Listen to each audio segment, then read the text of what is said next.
Yo, what's up? What's going on? This is your boy, Big Miz from the zoo. And this story right here is a fine example. This is a fine example why I say stay out the streets, stay away from bad company. I mean, stay away from these gangs. I know some people want to feel like they have backing. They have some type of brotherly love or support by a group, and you just want to be a part of something. But all this stuff can fall at your feet. Everything that you did for them to get into this gang or this organization or this situation can all crumble around you. You can get to the point where these people that's supposed to be your brothers or your protectors are now the ones harming you. And in this situation, this story right here, this story takes place in Washington State Prison. And it was an alright camp, but they had some people at this camp that played no games. I mean, you have some manipulators, and you have these OGs that make calls on these younger individuals that don't know they're lit or whatever that they go by or they swear upon, and they make mistakes, and their mistakes can cost them. Now, in the dorm, I watched this little dude come into this dorm, man. And I'm not gonna put out no government names or nothing like that, but I watched this little dude come into this dorm. He was not affiliated with nothing. He would be by himself, or he'd be talking to his cellie, and he'd be moving around, you know what I'm saying? And I knew his cellie was affiliated. I knew his cellie was a gang member. I mean, I knew for him to be a Crip. And I watched, like, day by day, how impressionable this young dude was. I mean, like, to the point where if his cellie say, yo, we working out today, and he say, yo, I don't feel like working out today, man, I'm tired, whatever. He was like, yo, we working out, bro. We working out today. He gonna go work out, no matter what. I done saw this young dude get the store bag. He coming back, he happy as I don't know what, coming into the dorm with a store bag, and his cellie is sitting there at the table playing skin, drawing down, and losing bad. And he's stopping him before he gets to the cell, like, yo, let me get like 8 items. Let me get like 8. He was like, nah, man, I need this for the whole 2 weeks. He was like, yo, I got you. Let me get 8 items. Matter of fact, come here, bro. He going in his bag, taking out whatever he want, and just gambling it away. You know what I'm saying? I saw these things transpire, so I kind of already had like a thought of what type of dude little man was, right? But for the most part, he was good. He didn't cause no problems in the dorm. He didn't walk around like a tough guy. He wasn't loud. He wasn't in the way.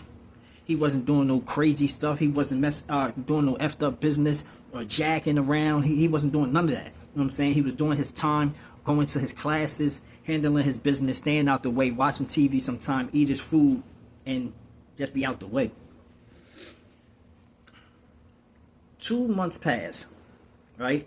It was actually a big fight in the dorm. It was a standoff for a minute between the Crips and the Bloods, and they having a little discussion. They backed off, but the next day they went crazy on each other. You know what I'm saying? And they had a big brawl, or all-out type of war, and people got sent different places. And now they're trying to get their numbers back up. Both of the gangs, whether it was these factions of Bloods or these Crips, they was trying to get their numbers back up. And I noticed the dude, young boy Celly, he didn't get transferred. Like, I don't know how he slithered out of that situation, but he went to the hole, but he came right back in the dorm. And he saw that young boy had a new roommate. He went in there popping and saying whatever he had to say, and the dude was moving up out of that cell. He was going into old boy cell. Now, this Crip dude is now on his back. Like, more than ever, more than he was when he was his roommate the first time. He is on his back real heavy. He getting in his head. He always walking with him, the child. They walking around the big yard talking. And I started noticing he was holding like paper and reading stuff off or whatever. And dude is pulling up on him, asking him questions. He's sitting there spitting it verbatim, so I know he was learning something. And After a while, I was walking to the chow hall. They was in front of me, and I noticed this dude had, I guess it was some type of fabric or whatever that they done dyed blue, and he got it in his pocket. I was like, oh man, this dude is now the gang member. Now he's a gang member, and he's walking around and he's acting a little different. He's talking a little bit louder. He walking with a little bit more sway in his walk, like he's real tough. He looking at people a certain way. And now he always standing there looking outside the door while people walking the child. He's sitting there looking, mugging, doing all this. And I'm looking at dude. I was like, yo, it don't take all that. They'll find out that you're a gang member as soon as the war pop off. You're going to be in it. They going to make sure you win it. And you might lose your life in it. But they going to make sure you there. But his situation turned out a little bit different. Because with him, he started playing this one little CO kind of close, this lady CO. And she started to like him, and everybody was seeing it, that she was being like showing favoritism towards this young boy and not everybody else in the dorm. She's being a straight a-hole to everybody else in the dorm, but she's really cool with this little dude. You know what I'm saying? And his gang, they caught him kind of saying things about the gang or whatever to her, saying what he is and this, that, and the third. He might have been putting a little sauce on it, making it sound a little bit good, you know what I'm saying, to make him seem like he's a little bit above what he actually was in ranking, you know what I'm saying. And it got word to their OG. And this is what the OG thought of the situation, not going and talking to him and telling him what he shouldn't do or demoting him or having a meeting where they show that they're being stern about the situation. He needs to stop doing what he's doing, you know what I'm saying, false claiming something, or he's going to get into a situation.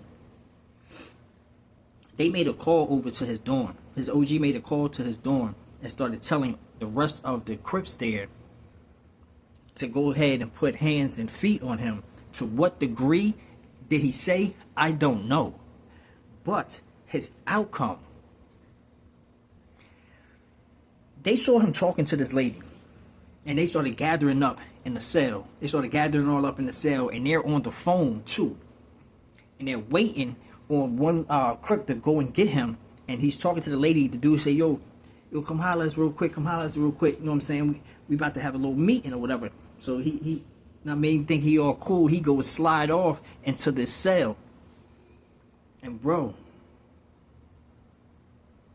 little man walked into a whole trap, bro. He walked into a whole trap. They was in there not ready to show him love, but ready to end him. Just off the guidelines that some lady liked to him, and they wasn't getting that same love being shown. And yeah, he might have put a little sauce on it to make things sound good, but a lot of people do when they go and they trying to get an officer. They put a little extra on top to make shit sound good, so shorty will really fall in and start bringing that pack in or whatever. But this situation right here, man, it was so sad because they ain't going and doing this to everybody else, but they did this to little homie. Look, I'm about to drop something in here right now so y'all can see exactly the ending result of what happened to little shorty, man. And they called him Blue, but look what they did to Blue.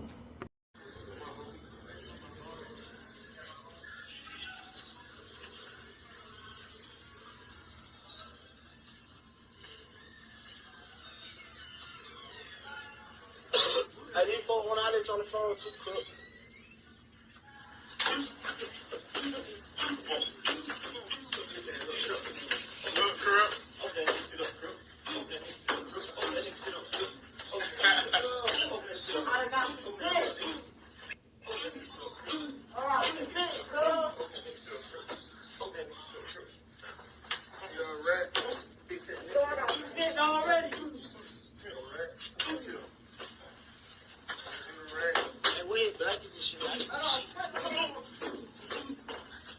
Yeah, what's up, gang? Oh, damn. Somebody calling me. Hold on. All right, you know. What's up, gang? Yo, stay out of these streets. Stay out of these gangs. Stay out. Say, nah, I'm good. I don't want none of these problems. I don't want to mess up and slip up and have y'all trying to take me off of this earth. I'm not with none of that. I don't want to learn y'all literature. I don't want to put no flag on, wrap it around my neck, around my arm, around my ankle. I don't want to do none of that. I'm not putting a bandana around my head. Y'all not going to be my superiors, and I'm not going to be serving y'all because I don't want to be blue. Y'all trick blue, but y'all not going to trick me. This your boy Big Miz from the zoo. Please stay out these streets and make sure you don't do nothing stupid and find yourself in somebody's county jail, prison, or chain gang. Peace, y'all.